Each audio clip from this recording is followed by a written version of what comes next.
बात काबीना मीटिंग की करते हैं और आपको बता दें कि वज़ीर आला उमर अब्दुल्ला की सदारत में कल ये अहम इजलास श्रीनगर में मुनक़द हुआ, जिसमें कई अहम मामलों पर और ख़ासकर जो मौजूदा सूरत हाल इस वक्त जम्मू कश्मीर की है उस सूरत हाल पर तबादला ख्याल किया गया। कई अहम मनसूबे या जो तरक्याती मनसूबे हैं उन पर बातचीत या गौर खोज किया गया।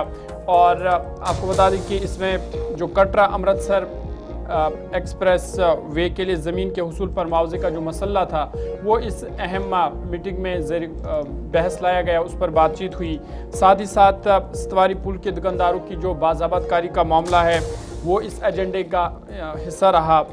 दीगर जो सरकारी मंसूबों के लिए ज़मीन लीज पर देने की बात या लेने की बात जो है उस पर बातचीत हुई है।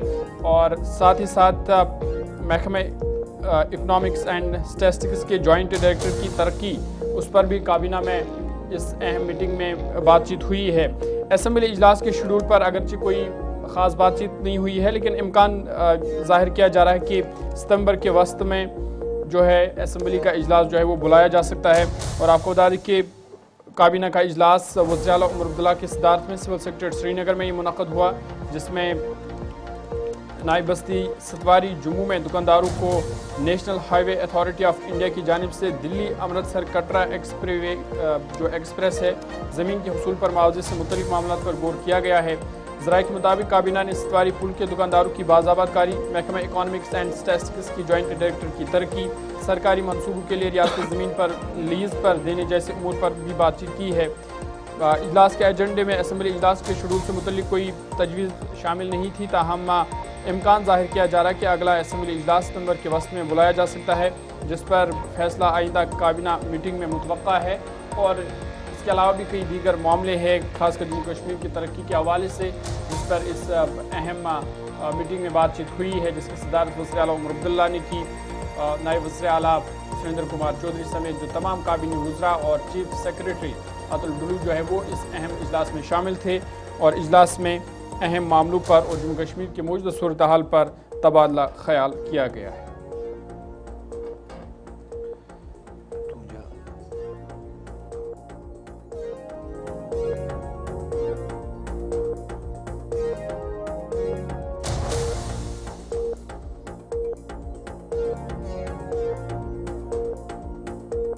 और उनकी एनओसी के उनको बिल्कुल जो है सुप्रीम कोर्ट ने क्रिटिसाइज किया कि आपने किस तरीके से जो है एनवायरमेंटल क्लियरेंस दी थी, आपने खाली जो है डिस्ट्रिक्ट सर्वे रिपोर्ट पे आपने भरोसा किया, आपने इसमें रिप्लेसमेंट स्टडी नहीं की वगैरह वगैरह।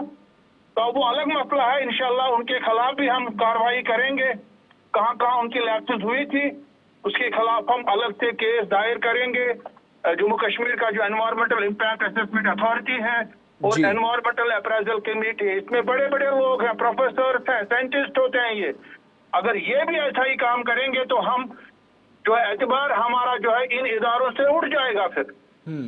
आसिफ साहब, तो अभी ये जो गैर कानूनी तौर पर मदनियात की या नेचुरल रिसोर्सेज को नुकसान पहुंचाने का सिलसिला था, ये किसी हद तक थमा है या कोर्ट के ऑर्डर्स के बावजूद भी ये जारी रहा या एनजीटी के ऑर्डर्स? नहीं, ये उसी वक्त थम गया था। 2022 में ही कंपनी ने काम बंद कर दिया था वहां पे जी। उसके बाद ही वो नाले वहां पे जब मैंने शालीगंगा में इनका काम बंद करवाया था उस वक्त 2022 में, ये वहां से फिर नाले सुखनाग की तरफ चले गए थे बीरवा में, जो वहां से 35 किलोमीटर दूर है। और फिर ये सुखनाग को लूटते रहे 2.5 साल तक। फिर नाले सुखनाग के केस में भी मैं नेशनल ग्रीन ट्रिब्यूनल चला गया और पिछले साल 26 दिसंबर को उनकी टीम यहाँ पे आई थी, एनजीटी की constituted team, minister of environment, forest, climate change, central pollution control board और बाकी जो आए थे ऑफिसर्स यहाँ पे। अब वो भी वहाँ पे काम बंद है, अब सुखनाग में भी इनका काम बंद है, यहाँ पे भी काम बंद। मगर जितना इन्होंने मीटर चोरी लिया वो तो चोरी हो गया वहां से, वो लूट तो होगी, उसका जो है अलग से कार्रवाई हो रही है।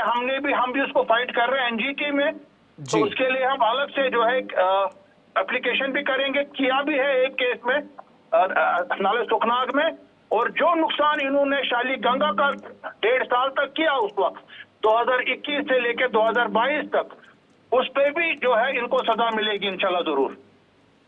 बहुत बहुत शुक्रिया तफसीलात फराहम करने के लिए। राजा मुजफ्फर साहब हमारे साथ थे और इस हवाले से बता रहे थे कि किस तरह से माहौल के साथ खिलवाड़ किया जा रहा है और जिससे आने वाले वक्त में लोगों को मुश्किलात का सामना करना पड़ सकता है।